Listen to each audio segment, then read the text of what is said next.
Hello, my name's Les Totman, if you haven't met me before, and I'm with the Church of Christ in the Bankstown region in southwestern Sydney. Today I want to talk about the book of Esther, which is in the Old Testament portion of the Bible. Between 606 and 586 BC, there were a series of Babylonian attacks upon Judah. And the result of that was that many Jews, were taken into Babylonian captivity. Then, in 538 BC, the Babylonians were defeated by the Medes and the Persians, and they allowed the captive peoples to return to their homes. So beginning in 536 BC, many of the Jews were able to return to their homeland. However, some of them chose to stay in various parts of the Persian Empire. And among these was a lady named Hadassah, better known as Esther. Esther was an orphan. She had lost both of her parents, and she was being raised by her cousin Mordecai.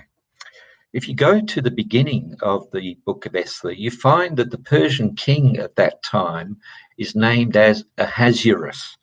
Now, according to what I've read, the Hebrew form of Ahasuerus is similar to the Greek Xerxes. And the historical detail in the book of Esther indicates that we're dealing with the reign of Xerxes I, who reigned in Persia 486 to 465 BC. When Vashti was banished from being queen of Persia, Ahasuerus eventually chose Esther to be his new queen. 5 years later, when we go over to Esther chapter 3, a major crisis arose. Ahasuerus appointed a man named Haman to be second in charge of the Persian Empire under the king. To say the very least, Haman certainly had personality problems. When he became upset with the Jew Mordecai, he determined to take it out on all the Jews throughout the empire. Something to keep in mind right now is that Esther's relationship with Mordecai had been kept a secret.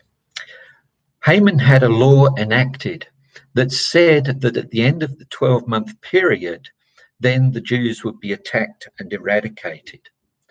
And the problem was that under Babylonian law, once the king ratified a law, it could not be taken out of the way. It remained in force. Esther eventually finds out about what is planned against her people. That brings us to chapter 4. And a series of communications take place between Esther and Mordecai, with servants taking the messages backwards and forwards. Mordecai asked Esther to approach the king to get some sort of help. But there's another problem in regard to Persian law. Anybody who approached the king without being requested would be executed. And Esther makes the point that she has not been requested by the king for about a month, 30 days to be precise. However, Mordecai persuades her, and so she says, okay, she would do this even if it meant risking her own life. Well, as we go into Esther chapter 5, it turns out that the king welcomes her. There then follows a series of events in chapters 5, 6, and 7, whereby the king comes to recognize the true nature of Haman. And Haman, who had been planning to execute Mordecai, ends up himself being executed. Because Mordecai had previously saved the king, and because Esther now reveals her relationship with Mordecai, then the king elevates Mordecai to the position that had previously been held by Haman. Now, some people, in fact, many people, regard this all as a myth. But there is historical evidence of an official with the Babylonian name Mardukiah or Marduka, who was serving in Susa where these events were taking place at this time. Furthermore, when you see the historical details in the book of Esther, they certainly correspond with the time of the Persian Empire. And so you can't simply dismiss this book as a myth. But even though Haman has now been eliminated, a problem remains. Remember, Persian law cannot be taken out of the way, cannot be revoked. So this plan to attack all the Jews at the end of 12 months still stands. What happens is that the king gives Esther and Mordecai his signet ring. They then prepare legislation saying that on the day of the attack, the Jews will be allowed to defend themselves. And that is sealed with the king's ring and sent out to all parts of the empire. When the day of the attack comes, then the officials in the empire side with the Jews. The Jews are able to defend themselves and so overcome their attackers. And this event is celebrated on an annual basis by the Jews with the Feast of Purim. And if my memory serves me correctly, I believe that this year that feast was celebrated earlier in the month of March. So the question arises, what motivated Esther? Well, we come back to Esther chapter 4, and remember there's messages going backwards and forwards between Esther and Mordecai. So I'll pick it up in Esther chapter 4 and verse 12. And they told Mordecai what Esther had said. Then Mordecai told them to reply to Esther, "Do not think to yourself that in the king's palace you will escape any more than all the other Jews. For if you keep silent at this time, relief and deliverance will rise for the Jews from another place. But you and your father's house will perish." So for Esther, there's no escape. She can't just sit back and do nothing. Verse 15, then Esther told them to reply to Mordecai, "Go, gather all the Jews to be found in Susa, the winter capital, and hold a fast on my behalf, and do not eat or drink for 3 days, night or day. I and my young women will also fast as you do. Then I will go to the king, though it is against the law, and if I perish, I perish." So she determines to do what she can, even though it's putting herself at risk. However, there is a bit that I've moved over here, and I want to go back to it. It's in verse 14, so I'll start that again. "For if you keep silent at this time, relief and deliverance will rise for the Jews from another place, but you and your father's house will perish." And now notice this. "And who knows whether you have not come to the kingdom for such a time as this?" Mordecai says to Esther, "And who knows whether you have not come to the kingdom for such a time as this?" Why had Esther become queen in Persia during the reign of Ahasuerus? The indication is that God, knowing what was plotted by Haman, allowed Esther to be placed in a position of influence where she could do something to save her people. And there are at least two key points to be made here. Number one, God can control events, can use events according to his purposes. And number two, God works through people. And that idea is right throughout the Bible. So in the time of Esther, the Jewish people faced a 12-month countdown to genocide. To say the very least, it was a traumatic time. What about the time in which we're now living? COVID-19 is sweeping the world, and it's affecting nations in a way that has not been seen since the Great Depression and World War II. Most of us have never lived through times like this. We as Christians are caught up in this situation. It's happening right around us. It's affecting us personally. Now, we might enter into a theological debate about how God might be using this situation in regard to a wake-up call for the world. But I think there's a more specific question for us as Christians to consider. God has brought us to this point. What purpose might God have for us in these circumstances? I want to go to two New Testament passages. The first of them is over in Matthew chapter 5 and verse 13. And this is part of what we call Jesus' Sermon on the Mount. So Matthew 5 and verse 13, you are the salt of the earth. But if salt has lost its taste, how shall its saltiness be restored? It is no longer good for anything except to be thrown out and trampled under God's feet, under people's feet, I'm sorry.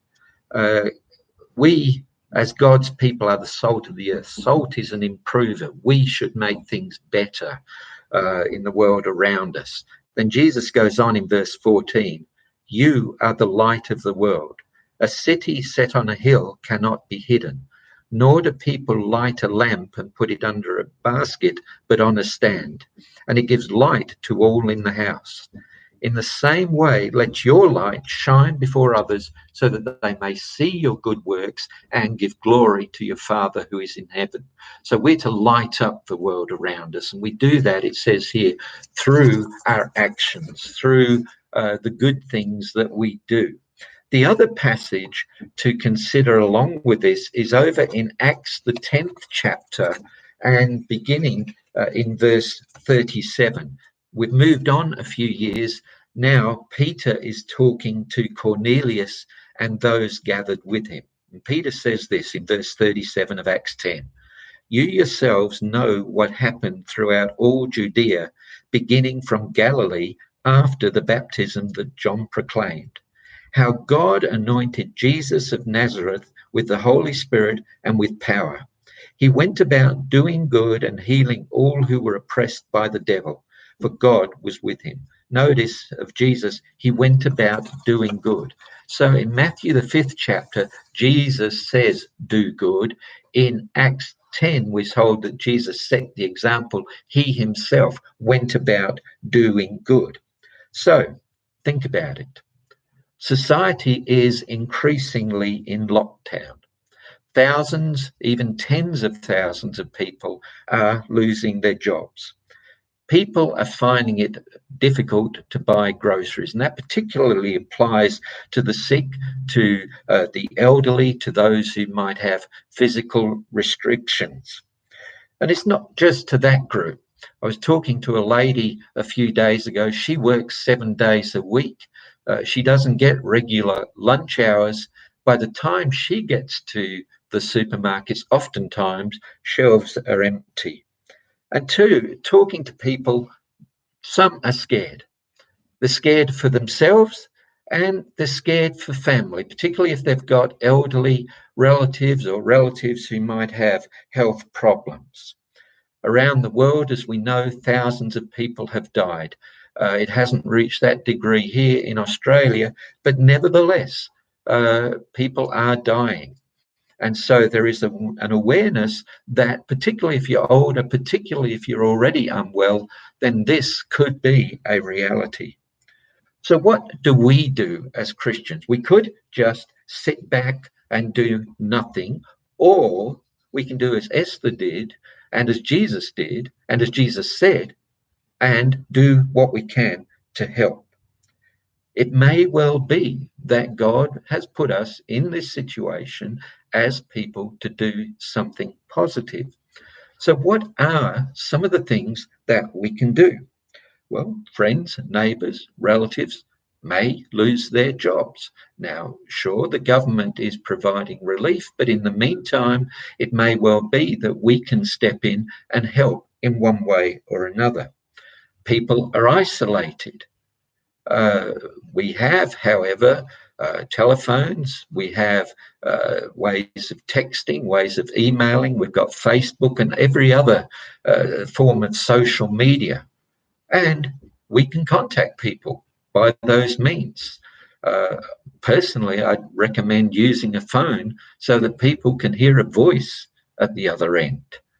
You might want to make a list of your friends, your relatives, everybody you know, and make a point day by day of contacting people, and particularly contacting those who are vulnerable, doing so on a regular basis to ensure that they are okay.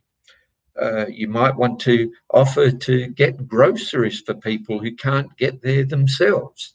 Again, we've got to isolate ourselves, but you can get the groceries, put it on somebody's front step or back door, just quickly phone them on your mobile to let them know it's there. See if your neighbours need help. It may well be that you could mow their lawn for them, put their rubbish out for them, bring their bins back in for them. It may be that you could cook them a meal. And again, just phone them, let you know that it's there, let them know that it's there so that they can come to the door and get it. And if you're talking to people and people are worried, don't cut them short. Let them talk. There are some people who are very much affected by what is happening around them. And for Christians, I'll just make another point from Hebrews, the 10th chapter, verses 24 and 25, a passage that often gets quoted. Hebrews chapter 10, verses 24 and 25. And let us consider how to stir up one another to love and good works, not neglecting to meet together, as is the habit of some, but encouraging one another, and all the more as you see the day drawing near. The Christians who are being addressed here in the book of Hebrews had been through hard times, were facing more hard times. They need to be encouraging one another as much as they can. It says in verse 24, stir up one another to good works. We're talking about doing good works. Encourage one another to do that. Now, we can't get together like it says here, but we can get together electronically and again encourage one another by that means. But going back to the time of Esther, the Jews in the Persian Empire faced dark, uncertain, and potentially catastrophic times. Mordecai made the point to Esther that she may well have been brought to the position of queen in order to help in that situation. And that's exactly what she did. She helped. What about us? We have been brought to this time. Are we going to help? Think about who you can help. Think about how you can help.